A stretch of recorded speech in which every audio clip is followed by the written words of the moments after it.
మన బంధము అనుబంధము, మన బంధము అనుబంధము.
Praise the lord. ప్రభు అయిన యేసు క్రీస్తు ప్రశస్త నామంలో మీ అందరికీ హోసన్నా మినిస్ట్రీస్ తరపున హృదయపూర్వకమైన వందనాలు తెలియపరుస్తున్నాను. ప్రియులారా, ప్రతిదినం ఇలాగా అనుదిన కృపాని సందేశాల ద్వారా మనం కలుసుకోవడం, ప్రభువునికి మహిమకరముగా ఆయన వాక్య ధ్యానం చేత నిలవడం దేవుడు మనకు అనుగ్రహించిన గొప్ప భాగ్యమని నేను భావిస్తూ ఉన్నాను. ప్రభువుని స్తుతిస్తూ ఉన్నాను. మీరు కూడా ఆధ్యాత్మికంగా బలపరచబడుతూ దేవునికి చేరువవుతున్నారని విశ్వసిస్తున్నాను. ఈ పూట పరిశుద్ధ గ్రంథంలో నుంచి నేను లోబడుటలో ఉన్న దీవెన ఏంటో కొన్ని విషయాలు నేను మీతో చెప్తాను. ఎందుకంటే దీవించబడాలన్న ఆశ అందరికీ ఉంటుంది. దేవుడు గణపరచాలన్న కోరిక అందరి హృదయంలో గూడు కట్టుకొని ఉంటుంది. కానీ ఎవరు దీవించబడతారు, ఎవరు ఆశీర్వదించబడతారు అనేదే మనం వివరంగా తెలుసుకోవలసిన అనుభవం. చూడండి, ఆదికాండంలో 6వ అధ్యాయం 22వ వాక్యంలో ఒక చక్కటి మాట మనం చదువుతాము. నోవాహు అట్లు చేసెను, దేవుడు అతనికి ఆజ్ఞాపించిన ప్రకారం యావత్తు చేసెను. చూడండి, నోవాహును గురించి నేను మీకు కొత్తగా చెప్పవలసిన అవసరం ఏమీ లేదు. ఈ నోవాహు దేవుని చేత కాపాడబడిన వ్యక్తిగాను నూతన సంతతికి నాంది పలిగిన వ్యక్తిగా మనకు కనిపిస్తాడు. ఎందుచేత ఇంత దీవెన అతనికి కలిగింది అనంటే, మొట్టమొదటి మెట్టు మనం చూస్తే అతనిలో ఉన్న విధేయతే అనేది మనం చెప్పుకోవాలి. ఎందుకంటే అసలు వర్షం అంటే ఏంటో ఎరుగని రోజుల్లో, వర్షం అంటే ఏంటో చూడని రోజుల్లో, అసలు వాళ్ళ వర్షం అనే పదానికి అర్థమే తెలియని రోజుల్లో దేవుడు అతనికి ఒక క్రొత్తదైనటువంటి ఆజ్ఞ ఇచ్చినప్పుడు దానికి లోబడి ఆ రీతిగా చేయడానికి అతడు సిద్ధపడ్డాడు. తనకు తెలియదు కదా వర్షం అంటే ఎలా ఉంటుందో, వాస్తవమో కాదో సందేహించడం కానీ సంశయించడం కానీ ఇలాంటివి ఏమీ కూడా లేవండి. దేవుడు చెప్పాడు, చేస్తాం, అంతే. ఈ నోవాహు యావత్తు ఈ దేవుడు ఏదైతే చెప్పాడో అలాగే చేశాడు. కాబట్టియే తను కాపాడబడ్డాడు, తన కుటుంబం కాపాడబడింది. తను కాపాడబడడం మాత్రమే కాదు, తన కుటుంబాన్ని కూడా రక్షించుకోగలిగాడు.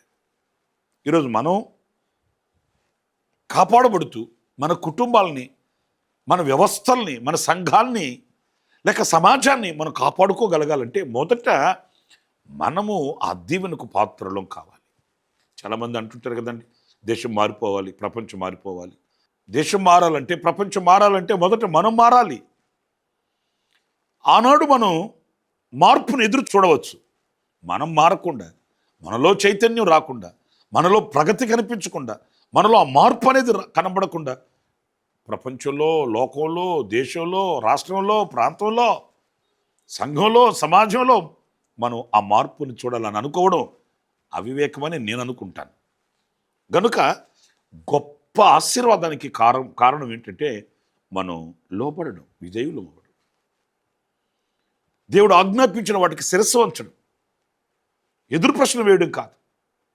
దేవుడు అబ్రహామును పిలిచినప్పుడు అతను ఎక్కడికి వెళ్ళాలో తెలియకుండానే బయలుదేరి వెళ్ళాడు గనకయే కదా గొప్ప ఆశీర్వాదానికి పాత్రుడయ్యాడు. మీకు పరిశుద్ధ గ్రంథంలో ఓ చరిత్ర మీకు జ్ఞాపకం చేస్తాను. రాజుల మొదటి గ్రంథం 19వ అధ్యాయం 19వ వాక్యంలో మనం చదువుకుంటూ వెళ్ళినప్పుడు ఆడొక చరిత్ర మనకు కనిపిస్తుంది. అదేంటంటే దైవజనుడైన ఎలీషాను చూచి ఆ ఎలీషా దగ్గరికి వెళ్ళాడు. వెళ్ళి ఎలీషా మంచి పని మీద ఉన్నాడు. ఆయన మంచి వ్యవసాయకుడు, పొలం ఉంది, ఎడ్లు, ఇంకా సంపద సమృద్ధిగా కలిగిన వాడే. మరి దైవజనుడైన ఏలియా వెళ్ళి ఎలీషా మీద తమ దుప్పటి వేసి ఆహ్వానించాడు. ఈ చరిత్రలో మీరు చదువుతారు. వెంటనే లోబడ్డాడండి. అప్పటికి అసలు ఏలియా ఎవరో ఎలీషాకి తెలీదు. వాళ్ళిద్దరు ఇప్పుడు కలిసి మాట్లాడుకున్న వాళ్ళు కాదు. వాళ్ళిద్దరి మధ్య ఏనాడు ఆ సంభాషణ, సహవాసం లేదు. అప్పుడే దైవజనుడైన ఏలియా ఎలీషా మీద దుప్పటి వేసి అతన్ని ఆహ్వానించినప్పుడు పరిచర్య కొరకై వెంటనే లోబడి అతడు విందు చేసి, అలాగే దైవజనుడు చెప్పినట్లు దైవజనుని వెంబడించి గొప్ప ఆశీర్వదించబడిన వ్యక్తిగా మార్చబడిన ఘన చరిత్ర. ఇదిగో ఈ చరిత్రలో మనం చదువుతామండి. మీరు తర్వాత చదువుకోండి. ఈ రాజుల మొదటి గ్రంథం 19వ అధ్యాయం 19వ వాక్యం దగ్గర నుంచి నేను చెప్పిన మాటలు మీకు కనిపిస్తాయి. ఎదిరించడం కానీ, సందేహించడం కానీ, సంశయించడం కానీ, అనుమానించడం కానీ, సమయాన్ని అడగడం కానీ ఇలాంటివి ఏమీ కూడా లేదండి.